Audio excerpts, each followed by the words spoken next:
میں آج عمیر نیازی میں اور ایک لاہور سے وکیل صاحب آئے تھے. ہماری ملاقات ہوئی خان صاحب سے جو لگ بھگ تقریباً 1 گھنٹہ شاید جاری رہی.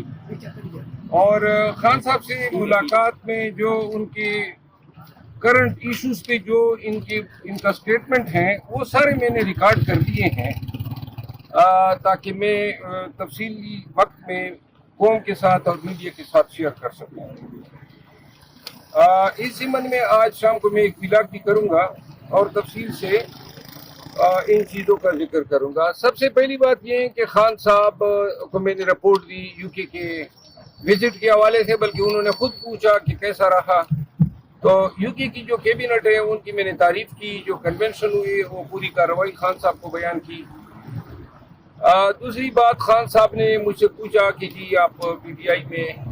پی ٹی آئی کے سیٹ میں الیکشن لڑ رہے ہیں اور میں چاہتا ہوں کہ آپ لڑیں. تو خان صاحب کے ان احکامات کی میں تعمیل کروں گا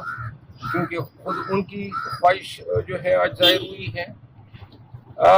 خان صاحب نے آج سب سے زیادہ زور جو ہے افغانوں کے انخلا، زبردستی کے انخلا پہ کیا. اس کو انہوں نے پاکستان کی بدقسمتی قرار دیا اور کہا کہ جہاں تک بدامنی اور دہشت گردی کا تعلق تھا تو پی ٹی آئی کے دور میں شاہ محمود قریشی صاحب کئی دفعہ وزٹ کر کے گئے کابل، اور اس دوران جو ہے امن و امان رہا. لیکن 16 ماہ کی پی ڈی ایم کے دور حکومت میں بلاول بھٹو زرداری جو ہے بقول ان کے کہ ایک دفعہ بھی کابل نہ جا سکے، جس کے بعد اب افغانوں کو زبردستی نکالنے کی جو پالیسی ہے،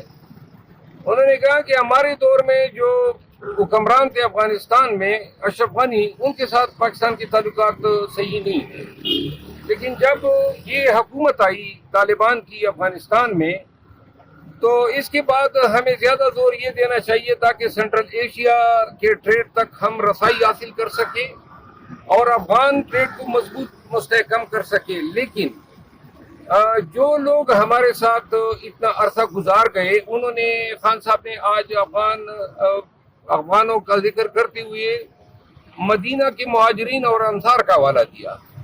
کہ جی مہاجرین جب آئے تھے تو ان کے ساتھ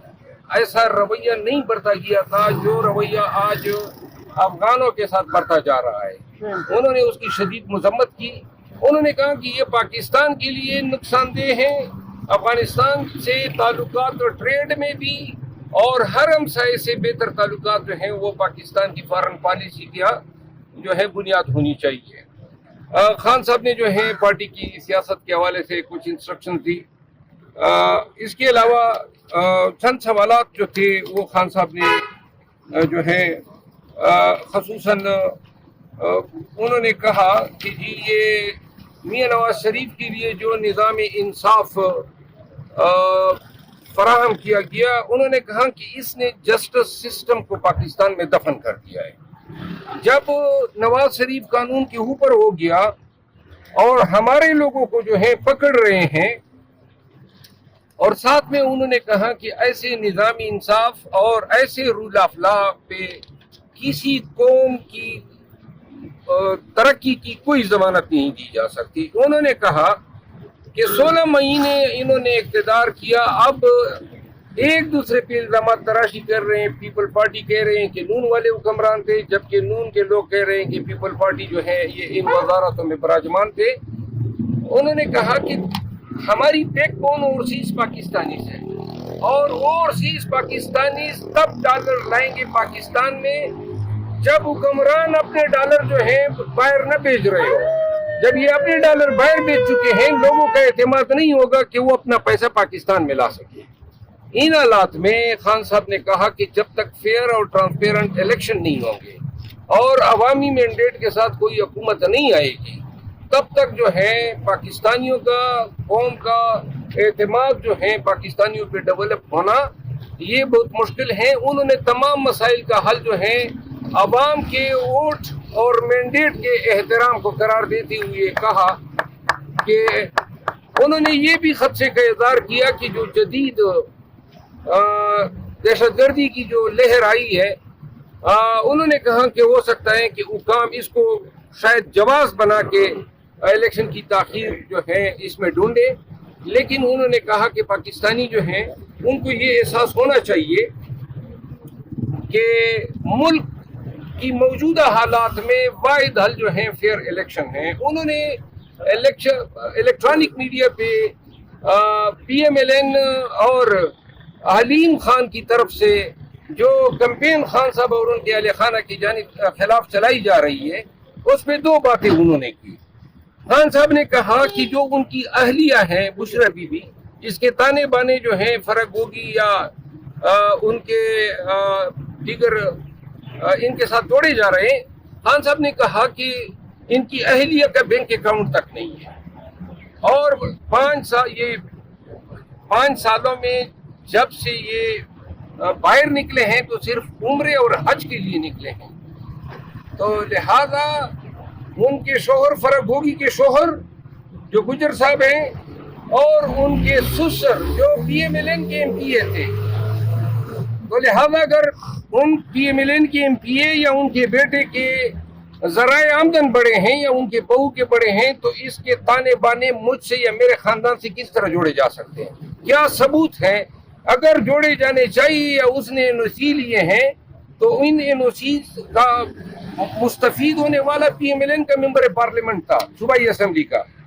علیم خان کے حوالے سے انہوں نے کہا کہ علیم خان نے ٹی وی چینل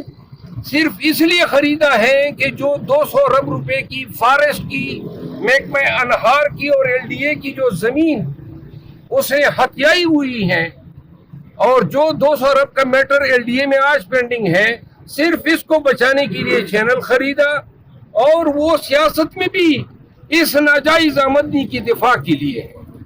انہوں نے کہا کہ قوم کو ایسے مکروہ چہروں کی سمجھ ہونی چاہیے، نہ اس کا سیاست میں کوئی منشور ہے نہ کاز ہے، اور لہذا یہ اپنی جو قبضہ شدہ زمینیں ہیں ان کو ڈیفینڈ کرنے کے لیے اس نے ایک طرف سے میڈیا کی ایک چینل خرید کے سپورٹ لیا ہوا ہے، اور دوسری طرف جو ہے وہ سیاست میں موجود ہیں۔ خان صاحب نے کچھ اور باتیں کہی ہیں جن کا میں ذکر بلاگ میں کروں گا، ساتھ میں ڈیزل کے بارے میں کچھ کہا ہے؟ ڈیزل کے بارے میں جی آپ مجھے ذرا بات کرنے دیں نا۔ اب دوسری بات یہ ہے کہ خان صاحب نے یہ بات ضرور کہی کہ 16 مہینے تک حکمرانی کرنے والے نواز شریف قوم کو صرف اتنا بتا دیں کہ وہ قوم کے لیے کیا روڈ میپ رکھتے ہیں۔ وہی ڈار اسحاق ڈار اور وہی ٹیم جنہوں نے نواز شریف کا ہمیشہ ساتھ دیا، وہ ٹیم ان حالات میں پاکستان کو کس طرح معاشی دلدل سے نکال سکتی ہے؟ کیا کوئی حل وہ قوم کو بتانا پسند کریں گے؟ خان صاحب کو ہم نے آگاہ کیا کہ ایک جلسی کرنے کے بعد نواز شریف باہر نہیں آیا ہے اور نہ اس نے کوئی پبلک میٹنگ کی ہے، تو انہوں نے کہا کہ یہ ضرور سوال ان سے بنتا ہے کہ وہ قوم کو یہ تو بتا دے کہ آپ کے پاس ان مسائل کا کیا حل ہے۔ خان صاحب نے جو ہے کچھ ہمیں کیسز کے حوالے سے بھی ہدایات دی ہیں،